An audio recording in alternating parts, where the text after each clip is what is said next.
So my poem, if I remember correctly, was written around the time that my mum passed away. And I was reflecting on the role of stories and the lasting legacy of stories.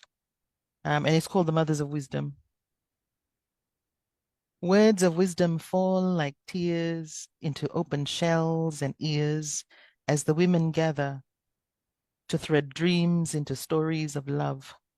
Words of wisdom curve like songs that glide on wings of mulberry, weaving words and silences into stones that sing, that will remain till there's nothing but sea and sky.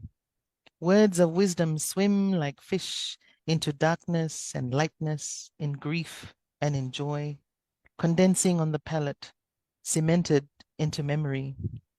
Words of wisdom fall like tears, curve like songs, swim like fish as the women gather to thread dreams, words, and silences into stories and stones of love that will sing, condensing on the palate, cemented into memory born when there's nothing left, just sea and sky.